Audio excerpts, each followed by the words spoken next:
Welcome to the Kentucky History Channel, where we strive to bring you all the Kentucky history content you want and you deserve.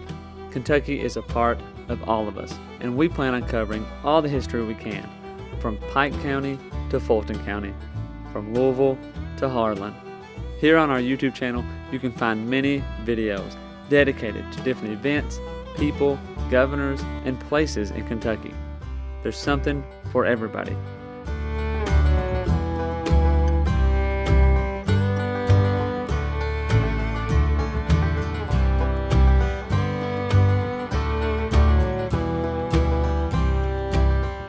While you're here, if you like the channel, hit the subscribe button and the notification button so you get notified anytime new Kentucky history is available. And if you want to support the channel, we have a Patreon page as well, or patreon.com/kyhistorypod. You've probably heard about Daniel Boone, but what about the rest of the frontiersmen who came to Kentucky and settled? That's what we want to bring to the Kentucky History Channel. The stories of the untold, the stories of those forgotten. One thing to expect on our channel is great Kentucky content. Some stories that you've never heard of. The Night Riders, who began in western Kentucky. Bloody Monday, the riots in Louisville.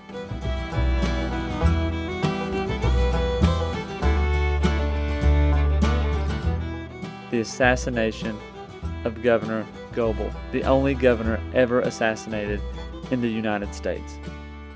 Stories from all over Kentucky, stories that are unforgettable once you've heard them. You can find out who counties in Kentucky are named after and how your county got started. From beginning to end, we plan to document every county in Kentucky, all 120. Reach out to us on all of our social media platforms. Twitter, Facebook, and Instagram. And also leave a comment on one of our YouTube videos. You can also check out our podcast episodes. You can subscribe to our podcast on Apple Podcasts, Spotify, iHeartRadio, and many more. Welcome back, everyone, to the Kentucky History Podcast. I'm your host, Jameson Cable, and I have a great guest here with us, Mr. Keven McQueen. He has written many history books about Kentucky and, well, just many books in general, actually, about Kentucky and other things. But Mr. McQueen, how you doing? Thank you for joining us. Very well, thank you. I'm glad to be here. Real quickly, before we get into the book stuff, tell us a little bit about your Kentucky connection. You're born in Richmond, Kentucky, professor at EKU. Tell us a bit about yourself first. Well, I was born in Richmond, and I grew up in Madison County till I was about 6, and then we moved to my parents' county, home county, which was Jackson County. Then I came back to Madison to go to Berea College, and eventually went on to get a master's at EKU, and I've been living in Madison County ever since. Well, that's pretty cool. I grew up in Rock Castle, so I've been to Richmond, Berea quite a bit. I went to EKU myself, so go Maroons. Great. Right? Yeah, I know Rock Castle County. That's adjoins Jackson. Yeah. And I won't get too much into it, but when I was in school, or definitely when my parents were in school, they really had a big rivalry with Jackson County in basketball. That was a big deal. It's always basketball, isn't it? Yeah. So we did a few episodes a few months ago or weeks ago, however you want to count it, about the Great Louisville Tornado, and come to find out, we got in contact, a listener got in contact, and we've got in contact, and now we're here to talk to the author of the book. We kind of stumbled onto it. I'll just say, a few months ago, I was talking with Robert, who is kind of one of our Louisville correspondents when we talk about Louisville history, and he said, "Hey, there's a tornado. My parents were in it in the 70s. It was really big." I was like, "You know what? There's a big tornado," and we kind of talked about it. And it was a divine intervention, or whatever you want to say to it. I went to the Lincoln County Library. I was in the Kentucky room scanning through, and boom, that was your book. And I was like, "Man, I got to read this. We got to get onto it." Really enjoyed the book. I love the pictures, the details, the process of it, and everything. But what got you connected to that event? I mean, Those pictures are pretty amazing, aren't they? Yeah, yeah, yeah. Well, I've always had interest in tornadoes Mhm. ever since very, very young childhood. And then the tornado you were just talking about, the one in the 70s, 1974, we were living in Richmond at the time, and one hit Richmond. And Mhm. it was a really, really bad, an F4, I think it was, on the Fujita scale. And it came extremely close to our house, and it killed some people who lived behind us. Oh wow. And so that's left me with both a fear and an interest in tornadoes ever since. And I thought about writing a book about the 1974 tornado, or tornadoes, because Mhm. there were more than one. It hit more than one community. They hit more than one community. Um, and in the course of looking around, I found there was this immense, disastrous tornado in 1890 that hit Louisville, which at the time it was considered one of the worst disasters in American history. Mhm. And the more I dug into it, the more I found it was not only a good story, but something of a mystery because so few people had ever heard of it. And you Yeah. would think, a tornado that massive with such a huge loss of life would be very, very famous, like the Johnstown flood or some other American disaster. But even people in Louisville that I spoke with had never heard of it. They always thought I meant the 1974 tornado. Yeah, and that can cause a little bit of a, I guess, as research goes, um, a little bit of a problem if you can't even, get the recollections or the people to get things going about it. Before we get any farther, I do want to preference that, we, in Kentucky, we have just, I guess, been hit by a massive. Uh, I don't know, I'm not the tornado guru or understand meteorology either, but multiple tornadoes I would assume is the count. I've not really heard, but Mayfield and Bowling Green and other places have been hit. Dawson Spring really bad, um, and this we plan to record actually the week before, and the tornadoes hit this past weekend. This video or this podcast won't be posted for probably another week or so. But we just want to, definitely give our condolences to those that are suffering, Definitely. and please help. I know I posted on our Facebook page on ways you can help as well.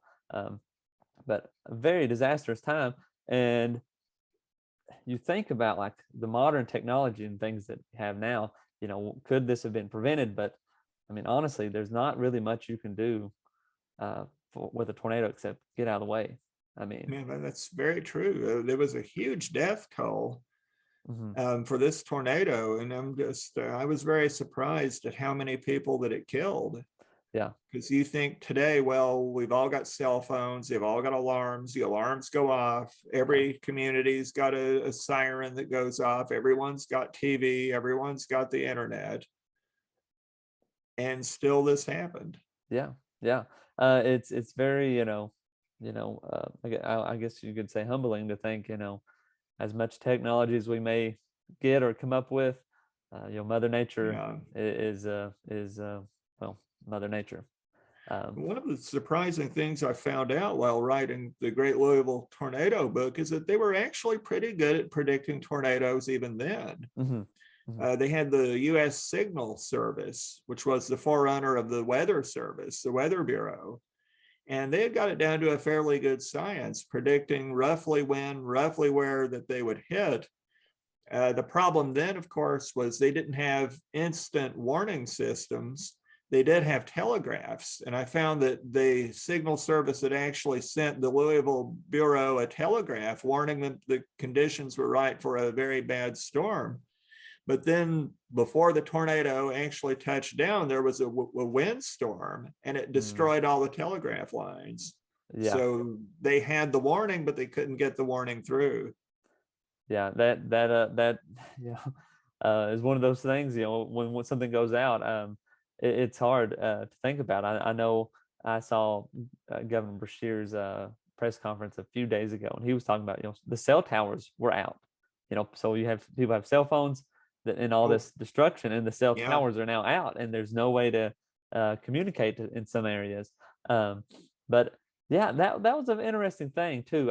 The first part of your book, I really was captivated on how they predicted the weather, or how they predicted the weather, or how they thought tornadoes were formed. Or how they thought, you mentioned building a wall and all those sorts of kind of things. You're just like, this Yeah, is just, I don't they know. had some pretty goofy ideas. It's easy to kind of laugh at them, but that was the best science that they had at the time.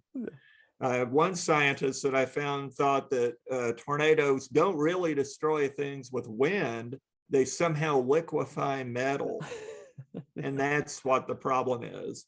And based on what, I don't know, but that's what the scientists thought. And like you say, there were some who thought, well, if we just build these really, really enormous walls to the, I think, southwest side of towns, like tornadoes can't get over the walls or Yeah. something, that the walls would stop them. So Yeah. no one ever did it, but they sure Yeah. thought about it. Yeah. One guy invented a tornado dispeller. It was sort of a cannon with a wind vane attached to it.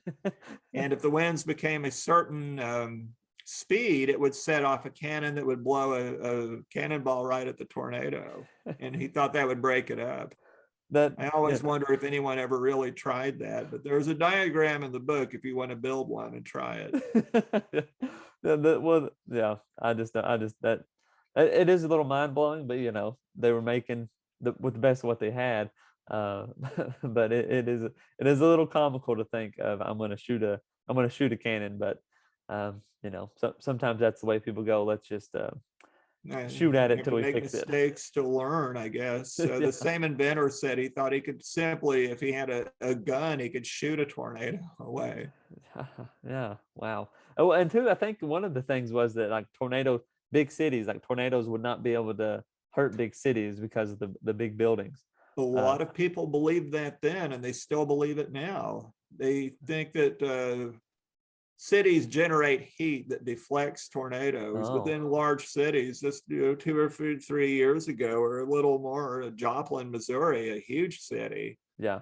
was destroyed. A tornado just went right up the center of the town. Yeah, and I think like of Oklahoma City too. I mean, like Yeah, a tornadoes in number there all of the time. Texas cities, and places like Bowling Green, they're not small. Yeah, yeah. Um, well, I know I mentioned this before in the previous episode, but I was in Oklahoma City one time, and we were at a restaurant downtown, and like the lights started flickering. We heard a tornado siren, and we were all like, what's going on? The waitress was there, and we were like, hey, do we need to do anything? We hear the siren going on. And he's like, no. He's like, that thing's 2 blocks down, you're fine. And we were all like, what?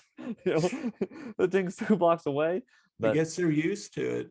yeah, yeah, Oh, I I'd mean, never get used to it. no. Richmond's been hit twice by tornadoes just in my lifetime. Hmm. Hmm. It was so in 76, is it? 74, and again about 1990. Okay. There was not a large one, but it was Hmm. big enough to damage some buildings. Yeah, yeah. And well, that's the thing. Uh wind is a big thing. And well, how does a tornado, like, my thought was, it's when the cold air and the hot air hit, right? Is that That has a lot to do with it. And I'm not Mhm. a meteorologist Yeah. either, but apparently the hot air and the cold air, they clash with each other. Hmm. The violence creates rotation, and of course the earth spins anyway. Yeah. And the result is a rotating large column of air that starts to bring everything up into it. Yeah. And And which, that's the reason we had this really bad one recently. yeah, It's I was about to cold say. air from Canada and Mhm. all the warm air that's, it's not supposed to be that warm this time of year. Sometimes it is. And Mhm. it just created a terrible storm. Well, that's what I was thinking too on Friday. I mean, it went from, you know 30 degrees to 60 Oh, yeah. degrees or so. So that is that's how it goes. So whenever you started, how long did it take you to research this book? I mean, we mentioned earlier that about just finding people that didn't really even know it. So how long did it take you? It actually went pretty quickly because I've had a habit for years of going through the old Louisville Courier journals on microfilm at the Hmm. university where I teach. And I just sit there with a laptop and I scroll through it day by day and I take notes on interesting things. And I started with the year 1877 and worked my way up to about 1939. So when I got to 1890, all the stories Mm. about the tornado came Well, up and I just wrote the dates and the page numbers. And when it came time to write the book, I knew exactly where to go. well, yeah, that would be pretty beneficial.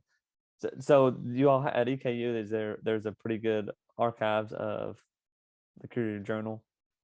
Yeah, they have it on microfilm. Oh, cool. That So is we don't have too many microfilm machines anymore because, newspapers.com, I guess. yeah, yeah, Most people use that, but I prefer microfilm. yeah. I get on the Library of Congress a lot. They just have a lot of newspapers in general. Um, Yeah. but yeah, that's pretty cool. Definitely. Well, like any other, I know this is off topic, but any other papers that they have a lot of? What about just the Louisville Journal or the Louisville Courier? Do they have any of those? They had the Louisville Courier and the Louisville Journal because it was two Oh separate yeah, papers. yeah. And in 1868, they combined and became the Hmm. Courier Journal. But they've got lots of papers: Houston, New York, Yeah. Boston, all sorts of cities. Well, the Louisville Journal with George Prentice, that's the one I would probably like to read the most. We've done an episode on the Louisville riots in Right. 1850, and and his involvement with Sue Mundy and those sorts of things. That would be a really good one. Um, Yeah, that is. And I've been going through all the old papers from that period. So I've been uh, taking notes on the riot and taking notes on Stu Mundy. yeah, that's man. We could do even more podcast episodes about all that, which um, both compelling stories. But back to the tornado. Um, the path of the tornado, which was very just, I mean, destructive. But like I was just compelled too. You mentioned a guy that followed it, um, and just kind of trailed through I guess the destruction, if you want to. I mean, that's the only way to really describe it. But what how who was that guy, or how did you find out about him? I don't remember his name off the top of my Mhm. head.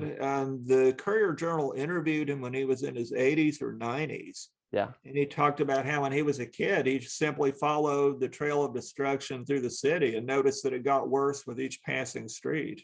yeah. And the Courier Journal did some articles about it fairly late, like up in the 1930s, 40s, 50s. Mhm. And I think that came from a 1958 article. Yeah.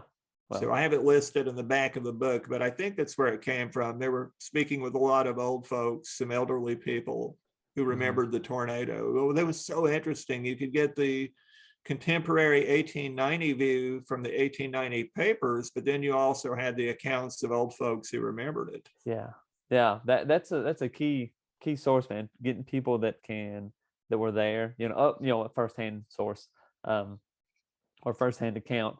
Those are the best, and especially if like you said, an interview with somebody who was there would be.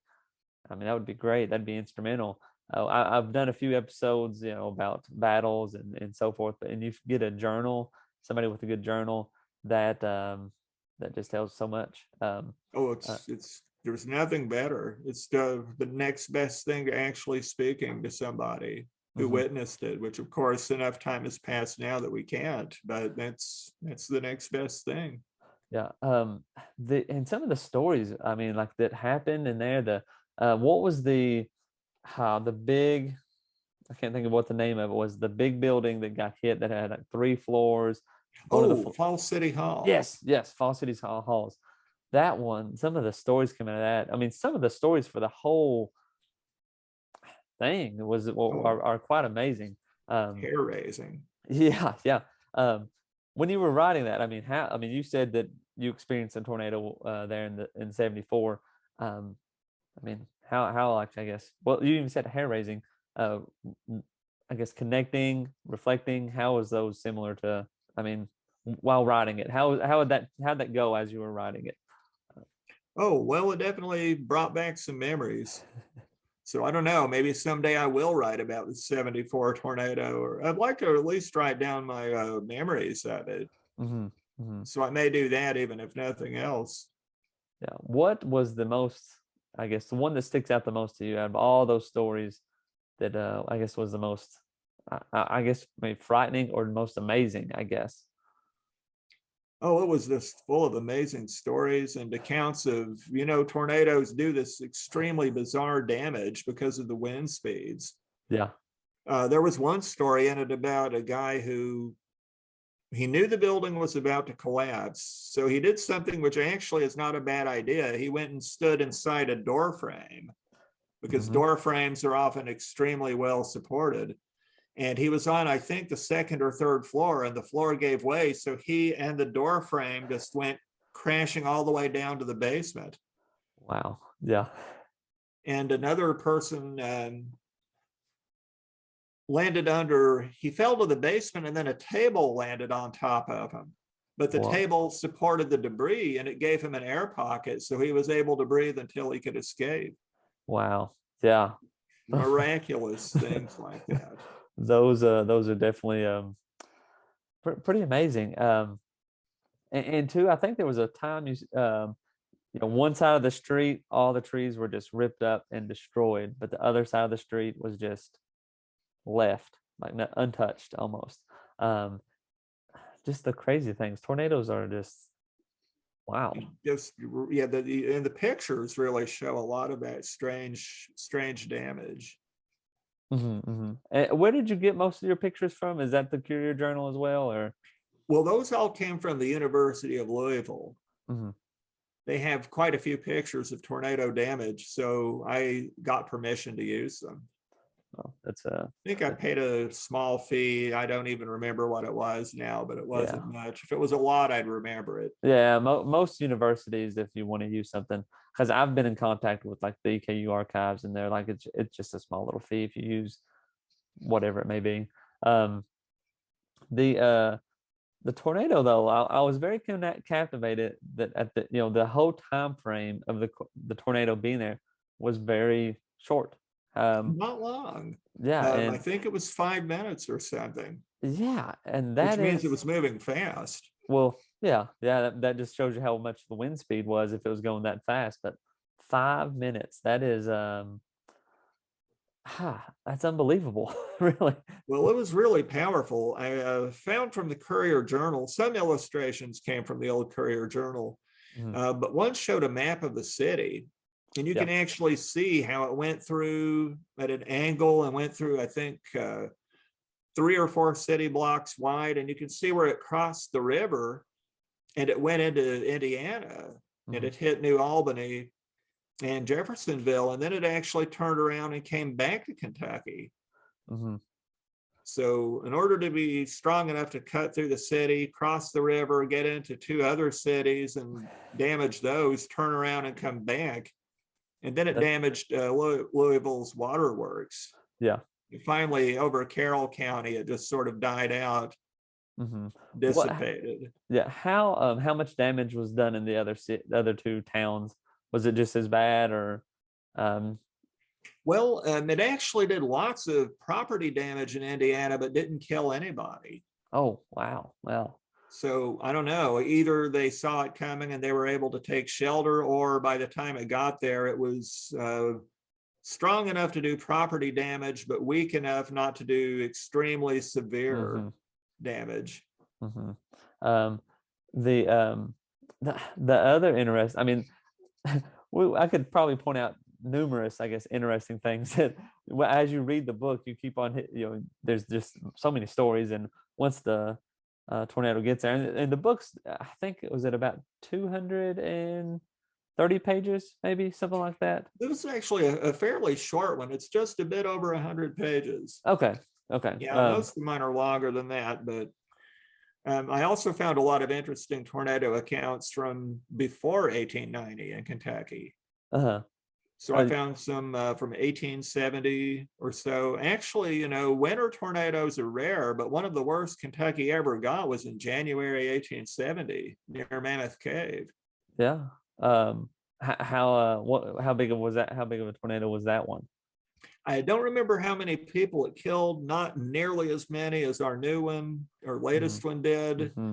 probably because the area just wasn't that heavily populated, but it Yeah. did immense property damage. Hmm. Hmm. And I think it killed, if I remember correctly, about 5 people hmm in Cave City and some more in surrounding towns. what was the total for the Louisville one? The number is uh, leaving me. It was um, Well, that's is a it? very interesting thing. And this is why it's good to go through the newspapers. For many, many years, the official death toll was 76. Excuse me. But because I went through the newspapers years and years after the tornado, I found accounts of people dying of their injuries a year later, 5 years later, Mm, 20 years later. So adding them, I found that the real tornado toll was something more like 118, wow. which I think makes it still the most deadly tornado in Yeah. Kentucky history. In fact, it really should be more like 119 because after the book came out, I found another one. Oh, Too late to include it. yeah. Wow. That's a lot. That's a lot. And and I guess some of that probably could be contributed to it hitting Louisville, the most, a very populated area. Um, Yeah, lots of buildings, lots of things to throw around, lots mhm. of people nearby. Well, and another thing that when I was reading it, like nobody, some people didn't even know it happened. They didn't even realize it was going on. But you think about Louisville, a pretty large area. But if it's hitting this area, I guess it's very possible that people in the other area may not even have been paying It's an attention. amazing thing. Today we have the internet, we know everything that happens as soon as it happens. Hmm. But people who did not live right in the immediate damage area, they didn't know it even happened Yeah, until the next day. yeah, that's quite amazing. And what was the area that I remember reading in your book that you said that if it would have been in a different area, a more uh, busy area for that time of evening, that it could have been even worse. Oh, it could have been a lot worse. Luckily, it happened, I think it was around 8 o'clock. No one could ever quite agree on it. Because, of course, back then you wound your clocks according to the sun. Yeah. Excuse me. And very few clocks were ever quite the same. Between 8 and 8:20. Hmm. But they were lucky it didn't hit, for example, the theater district. It would have hit all these people in the theater. No one was in school at the time. Yeah. Most shops were closed. Most businesses were closed. So it really could have been much, much, much worse. If it had Yeah. struck just like a couple, 3 hours earlier, it could have been a much worse tornado. Yeah. That's a good thing. Um, excuse me. The train station. I I was amazed when talking about when it hit the depot, and these trains were just now coming off. I mean, I can't imagine getting off a train Oh, and being, oh, this tornado is barreling down. Um, imagine that. it was. I mean, trying to think. Was there any way for a train to be even notified that a tornado was coming? Um, Probably not. yeah, I mean, I can't think of any way they could have, sent any kind of signal or message at all because the train's constantly moving. Um, About the only way I think they would know, because trains would have to stop to refuel, to let passengers out, that kind of thing. And if they were lucky, maybe they would have stopped at a town that already had heard about it from a mhm. telegraph. Yeah, yeah, and but most of the telegraph lines, But if the telegraph got blown down, a yeah, lot of things, a lot of people also would flag a train down mhm, if they knew there was trouble on the line. In fact, there's an example in the book about that. A man whose house was destroyed by a tornado knew that the train was due. yeah, So he actually went out and flagged down the train and stopped it and saved a yeah. lot of people Wow, yeah, that's from you hitting a big tree in the track. whoa, wow, yeah, yeah. And then there was another account, and of course, I guess we're getting into like the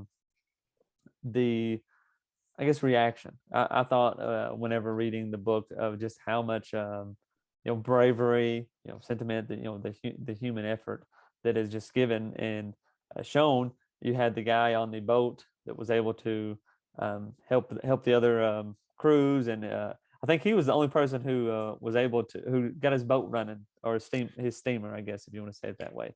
Um, Yeah, the Weather Service did send a warning that tornadoes could possibly happen. And of all the steamboat captains, he was the only one who took it seriously and kept full steam just in case something happened. And something did happen, and he was able to rescue a lot of people on the river. yeah, yeah, and I was blown away by that, and then of course after the aftermath, blown away by how much, I guess, was poured in to help. Um, and even Louisville kind of saying, we're going to get this together. We're gonna do this, and how much they were able to build back, and It was really surprising. They accepted almost no outside money. mm-hmm. Louisville raised its own money. Yeah, I don't even think they took much from the state government. Yeah, and they fixed it back so quickly. I think within like 4 or 5 days, something like that. It was hard to even tell where the tornado had been. wow. And I don't know, maybe the very quick recovery is one reason the storm was sort of forgotten over the years, and nobody seems to know much about it. Yeah. Well, I remember reading in your book talking about how people would come to see the damage. People would come and kind of, They always do, tour around to see the damage, and especially in that day of time, you don't have the TV, you don't have right? internet or anything. You're gonna have to see it firsthand, or you're not gonna see it at all. But thinking about that too, that would bring in people to buy and sell stuff, and It's kind of true. boost the economy in a way. I'm sure it did help. One interesting thing is that only recently had cameras become cheap enough that everybody had a camera, or most people. So a lot of people were around there taking pictures. So there's no telling how many photos are out there in people's old family albums. Yeah, showing storm damage. I bet there is. I bet there is quite a bit, and that is true. Sometimes I think we think of the camera as being such a newer thing, but I mean, it was before 1900. Yeah. I mean, we're talking about 1890. It was before that too. Yeah, cheap enough, that people could afford to have one. Yeah, yeah. A very compelling story. From front to back, I can't recommend people to go read it more. I know we talked about it a lot on the podcast, but there's so many more details. After reading it, whenever I was talking to Robert on the previous episode, I just highlighted some of the stories that I thought were interesting. But there's probably double, if not triple, more that you can go through and see and think about. I'll edit this part out. Okay. You want to talk, like, mention some of your other books and stuff? I mean, you won't have to go into great detail. Do you want to just for like 5 or 10 minutes, we can just kind of talk about that as well? Sure, if you want to. Sounds good to me. And then we'll wrap it up, and we can talk more when after I cut again. Sure, sounds great. Well, again, let me do it again. Sorry. Again, Kevin, or again, that the book is a really good book. I would recommend a lot of people, especially, I mean, Kentucky history. That's primarily what the podcast focuses on. So it's a really good read. I would highly encourage it. I really enjoyed reading it, and I plan on getting some more of your books. So you've written, I think, kind of 12. Is that right? Actually, I've lost count. I think it's 21 or 22. Wow. Wow. And I'm working on 2 right now, which I'm pretty sure they'll come out. So that would be possibly up to 22 or 23 books. Not really sure. Now, a lot of these books, I mean, we're talking about history, biography, historical true crime, natural disaster, many books. I wish I had the list, but as I said, there's a pretty long list. I know you did one about Cassius Clay. Is that correct? Yeah, that was actually my first book. Oh, It's cool. called Cassius Clay Freedom's Champion. Hmm. And it's out of print, unfortunately, but you can still get it as an ebook. Okay. I was a tour guide at Whitehall for many years. Oh, yeah. It's one of my favorite places in the world, but there had been a few books about Clay. But while Yeah. I was working there, I kept finding all this information that I'd never seen about him. Uh-huh. Plus, going through again all the old newspapers, you find stuff that's been forgotten. And I Yeah. thought, well, it's time for a new book about him. Well, and I bring up that one mainly too, because he is one of the more interesting, forgotten, I guess if you want to say, Kentucky historical people, I guess. Oh, it's Um, a shame. He really yeah. ought to be as What? world famous as Abraham Lincoln or Yeah. anyone else from Yeah. the period. Him and John G. Fee is another one that I'm like, John G. oh, Fee. I read his I think it was his autobiography probably about 2 years ago, and man, I mean, talk about two characters. I mean, those are two of the top ones, I guess. In Yeah, and they well, actually knew each other. yeah. Berea College is built on land that Clay gave Fee. Mm-hmm, mm-hmm. But two, I was recently looking at the Library of Congress and found all these old pictures of Whitehall in like 1930, and man, that is before all the renovations, and I mean, it looks Shocking, rough. isn't And it? I've been posting some of those, sharing them on Facebook and stuff. But they're, I mean, it's interesting to see the pictures and stuff. But again, another really historical place in Kentucky that people probably just go right by. They think of Whitehall Elementary probably and nothing else. Probably, yeah, which Um, is very close by. yeah, well, yeah.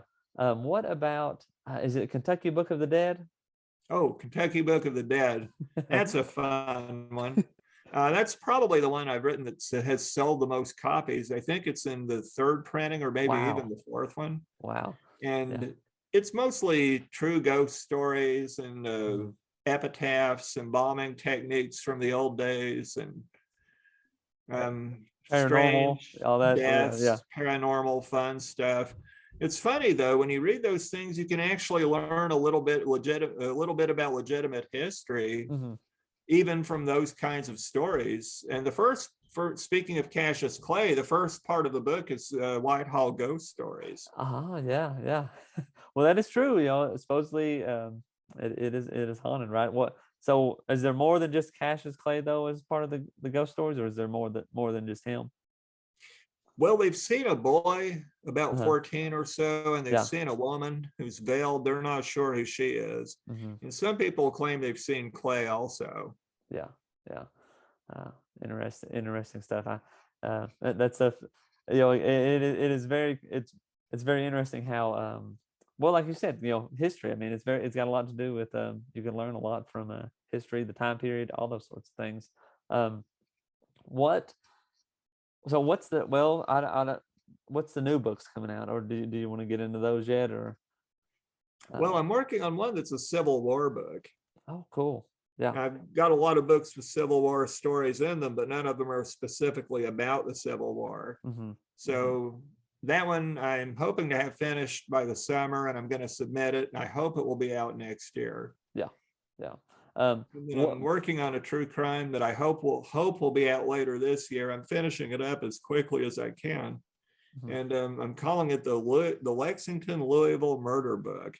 Oh, And every chapter, it's full of true crime stories from the history of Lexington and Louisville, and alternating chapters.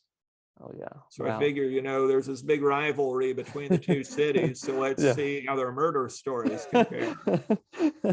uh, yeah, man, and a lot of the stuff I read about is historical history as far as like 100+ years ago. Is that the true crime we're talking about, or is this more within It's the true last hundred crime, but years? it's also history. It's Mhm. just amazing how much you learn about the legal system and the customs of the time. Yeah. It's just It's remarkable the things you Yeah. learn about it. It really is. Yeah. Well, None of the stories go past about 19. Yeah, I think 1934 is the most recent one. I try mhm. not to write about anything that's really, really, really recent because I don't want to step on anyone's toes, although sometimes it happens anyway. Yeah, yeah. What about we had? I'm trying to think of a Bell. No, not Bell Breezing. Um, Miley. Oh, Marion Marion Miley. Miley? Yes. We had. Oh man, I'm forgetting her name right off the top of my head. Oh, did she write Wicked Lexington? I'm trying to think of her name. I can't believe she was on the show. Marion Miley. Kelly. I'm thinking it's Kelly. Ugh. Well, she wrote a book about it. I can't think of what her name is. Hopefully she's not listening. Uh, Well, but it was maybe about the book I'm thinking of. The book I'm thinking of is called Wicked Lexington, and it's got no, a chapter on Marion Miley. And I yeah. thought about writing about that in the book, but there's already been 2 or 3 good books about it, and I thought I can't really add anything to it. So, Um, I'm googling it right now because um no, she wrote. I mean, she wrote as a whole book just about Marion Miley. oh, I'll have to read that Yeah. because that's a really, really interesting case. It I is. It's really, really, really yeah. have to read Ah, that. Beverly Bell. Beverly Bell wrote it. And yeah, it's called The Murder of Marion Miley. Um, it's really good. And such. I mean, that's just a captivating story in its own. Um, just her story and tragic end to it. But yeah, uh, pretty interesting. Pretty interesting uh, book. Good book to read too. Um, but let's so true crime. I'm trying to think if there's any others that I noticed. But I mean, you've got your hand in quite a bit of books. When did you start writing? About well, I've always written. Even Hmm. as a child, I enjoyed writing. The Cassius Clay book came out in 2001. Okay, yeah. So that was my first one. And same year, a book called Offbeat Kentuckians came out, which is biography of the various eccentric characters from the state's history. Hmm. Hmm. Um, yeah. Well, that's a lot. And all these are on your website. Plug it for us, or just any other way people can get in touch with you. Oh, well, I think I have links to them on the website. Some of them may be out of date. I haven't really checked in a while. Mhm. My author website is kevinmcqueenstories.com. And I always tell people if you're looking for it, remember my name is spelled funny. It's Keven. And I've also got 2 Facebook pages. There's Kevin D. McQueen, which is what I call my comedy page. And then there's Keven McQueen, which is the author page. Gotcha. But Gotcha. yeah, contact me if anyone's interested. I can tell you where to get these. Amazon's got them, Barnes and Noble's got them. Good. Indiana Good. University did several of them. History Press did several of them. Yeah. Yeah. Good. And I mean, Google or not Google, Amazon. I mean, if people want to search there, I guess you can probably get them on there as well. Yeah. Yeah. Um, uh, Very good. Very good. I'm looking forward to trying to get some more and read some more. Especially Cassius Clay. That's the one that interests me the most. If Yeah, I'm gonna he's be honest. great. Um, but There needs to be a movie about Cassius there Clay. does. And Just think of what all you could put in it. oh gosh, and I mean, these aren't like some of the stuff is not like made up. It would be, this is a real Oh, life he's the movie. kind of guy you don't have to make up anything Yeah. because I, he's that interesting. I I uh I think of that often. Honestly, I think, man, there would be so many cool movies out there that they could make about Cassius Clay, John G. Fee, um, Benjamin Somebody Logan, should. Isaac Shelby, all these, founding of Kentucky, all these stuff going on, Tecumseh, all this stuff. I mean, there's so Yeah. many that, Well, if anyone from KET is listening, you yeah, really should do a series of movies about these people. yeah, yeah. Come on. I mean, I'll help you. I'll help you any way I can. um, so, well, Kevin, thanks a bunch for coming on. I really enjoyed the book. The relevance of it really has hit home. I'm afraid so. The one thing I guess we can learn. I thought about this after the tornado happened. I mean, this was my thoughts were, this is terrible. I'm very disheartened for the families and all those that are suffering. But one thing, history repeats itself, of course.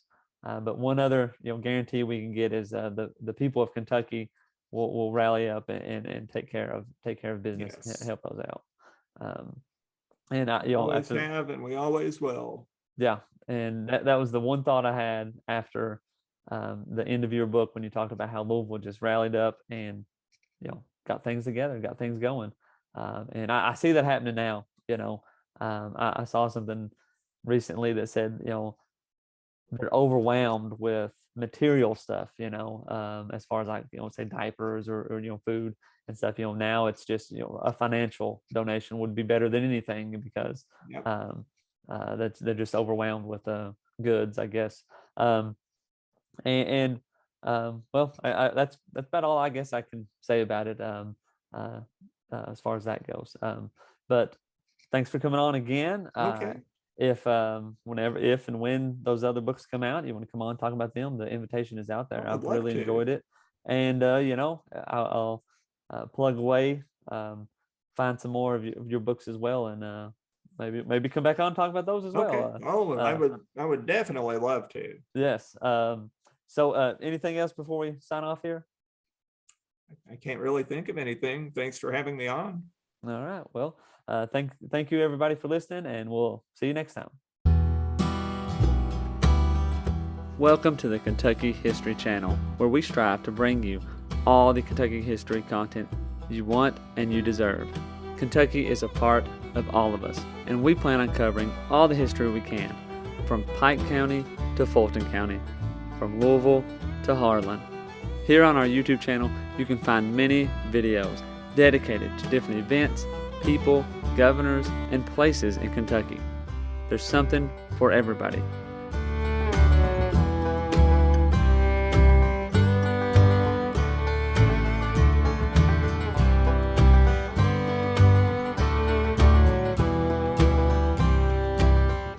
While you're here, if you like the channel, hit the subscribe button and the notification button so you get notified anytime new Kentucky history is available. And if you want to support the channel, we have a Patreon page as well, or patreon.com/kyhistorypod. You've probably heard about Daniel Boone, but what about the rest of the frontiersmen who came to Kentucky and settled? That's what we want to bring to the Kentucky History Channel. The stories of the untold, the stories of those forgotten. One thing to expect on our channel is great Kentucky content. Some stories that you've never heard of. The Night Riders, who began in western Kentucky. Bloody Monday, the riots in Louisville.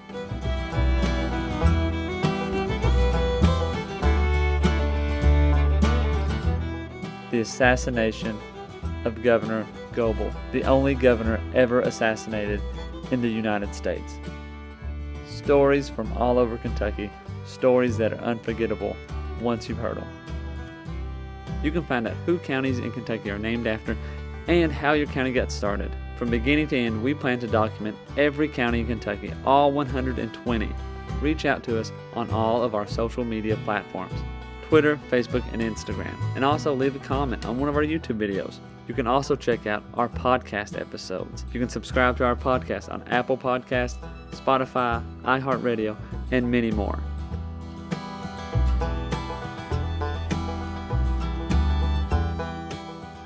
We're always seeking to find more Kentucky history so we can bring it to you, the viewers, the listeners. We want all the stories and all the events from Kentucky's great history to be told and shared everywhere.